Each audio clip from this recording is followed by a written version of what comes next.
आज की डेट में मूवीज़ देखने का शौक़ हम सभी को है। और अगर 90s की मूवी की बात करें तो उनमें एक चीज़ बहुत ही कॉमन होती थी। फिल्म में दो भाई होते थे जो बचपन में कहीं कुंभ के मेले में बिछड़ जाते थे। लेकिन ये कुंभ का मेला क्या है, आइए जानते हैं। ये बात यूं ही नहीं कही जाती कि भारत की आत्मा उसकी संस्कृति में बसती है। भारत एक ऐसा देश है जो कि पूरे विश्व में अपनी सभ्यता और सांस्कृतिक धरोहरों के लिए जाना जाता है। एक ऐसा देश जिसे विभिन्नता में एकता का प्रतीक माना जाता है। आज हम बात करेंगे ऐसे ही एक महापर्व की अमर कथा के बारे में, जहाँ पे ना सिर्फ वर्ल्ड की सबसे बिगेस्ट लेवल की ह्यूमन गैदरिंग होती है, बल्कि वो भारत की सांस्कृतिक और ऐतिहासिक धरोहर का भी प्रतीक है।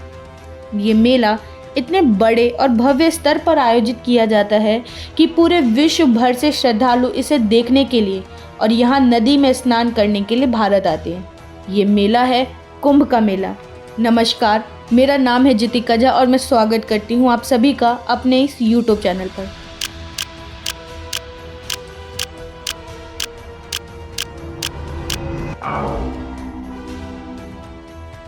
कुंभ मेले का वर्णन हमारे पौराणिक ग्रंथों और वेदों में भी मिलता है।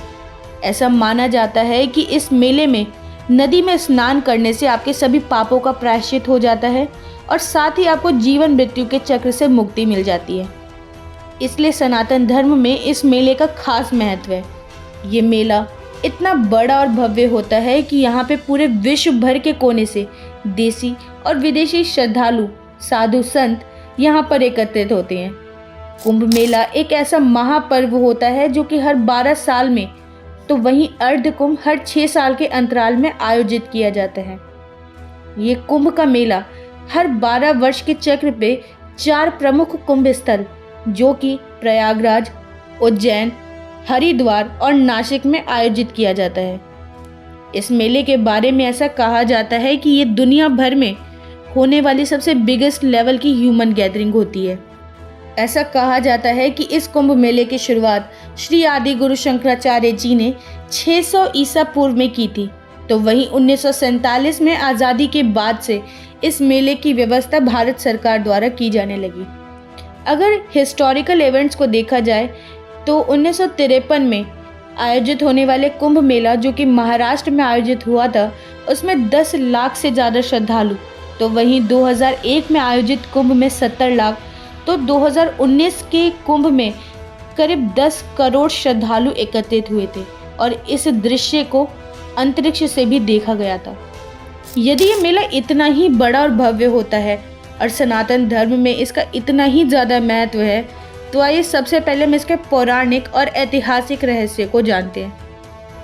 अगर धार्मिक ग्रंथ जैसे कि वेद, पुराण ग्रंथ आदि को देखा जाए तो कहीं पे भी हमें डायरेक्टली कुंभ मेले का जिक्र नहीं मिलता।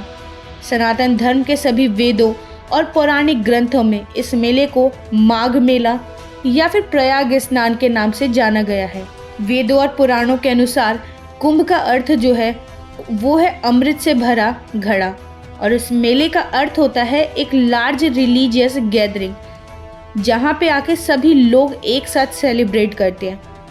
बेसिकली कुंभ मेले का अर्थ निकलता है कि अमृत से भरे जल स्रोत के पास आयोजित होने वाली रिलीजियस गैदरिंग या मेला।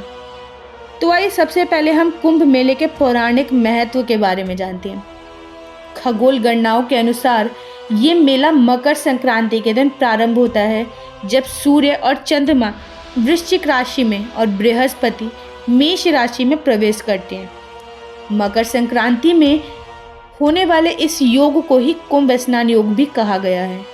इस दिन को काफ़ी मंगलकारी और शुभ माना गया है, क्योंकि ऐसा माना जाता है कि इस दिन पृथ्वी लोक के लिए उच्च लोक अर्थात स्वर्ग के द्वार खुल जाते हैं और स्वयं देव लोक से देवता भी इस मेले में नदी में स्नान करने के लिए आते हैं।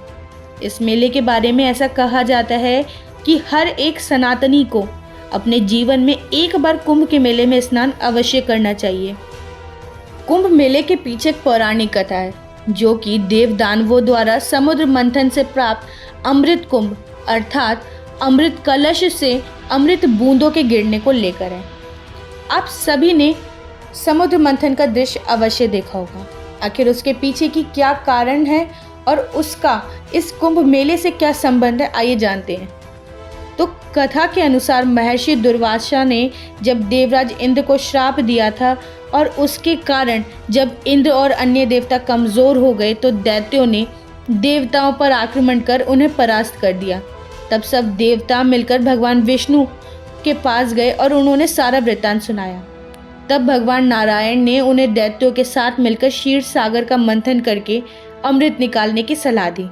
भगवान नारायण के ऐसा कहने पर सभी देवता दैत्यों के साथ संधि करके अमृत निकालने के यत्न में लग गए। अमृत कलश के निकलते ही देवताओं के इशारे पर इंद्र के पुत्र जयंत अमृत कलश को लेकर आकाश में उड़ गए और उसके बाद दैत्य गुरु शुक्राचार्य के आदेश अनुसार दैत्यों ने अमृत को वापस लेने के लिए जयंत का पीछा किया। तत्पश्चात अमृत कलश पर अधिकार जमाने के लिए देव और दानवों में 12 दिन तक अविराम अर्थात बिना रुके लगातार युद्ध होता रहा। इस लगातार युद्ध के दौरान पृथ्वी के 4 स्थान जो कि प्रयाग, हरिद्वार, उज्जैन और नासिक पर अमृत कलश से अमृत की कुछ बूंदें गिरी। कलह शांत करने के लिए भगवान नारायण ने मोहिनी रूप धारण किया और सभी में अमृत बांटकर इस कलह को शांत किया। इस प्रकार देव दानव युद्ध का अंत किया गया और अमृत प्राप्ति के लिए देव दानवों में परस्पर 12 दिन तक निरंतर युद्ध हुआ था।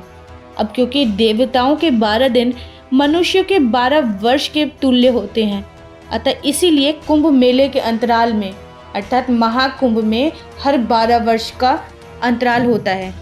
अब यदि हम कुंभ के आर्थिक प्रभाव अर्थात यदि ये मेला इतने बड़े स्तर पर आयोजित होता है और इतनी बड़ी संख्या में लोग इस मेले में शामिल होते हैं तो इसका भारत की अर्थव्यवस्था पर क्या प्रभाव पड़ता है। तो कुंभ मेला एक महापर्व जो कि भारत की संस्कृति और आध्यात्मिकता का प्रतीक है, उसका भारत की अर्थव्यवस्था पर व्यापक प्रभाव पड़ता है।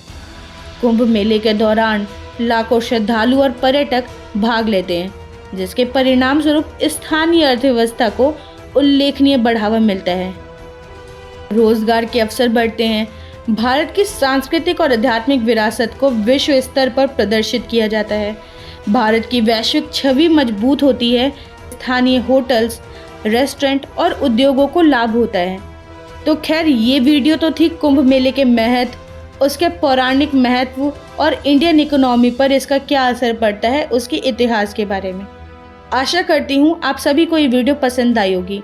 यदि आपको ये वीडियो पसंद आई तो इस वीडियो को लाइक, शेयर और चैनल को सब्सक्राइब अवश्य करें और नेक्स्ट वीडियो हमें किस टॉपिक पर लानी चाहिए उसके बारे में कमेंट में अपना फीडबैक अवश्य दें।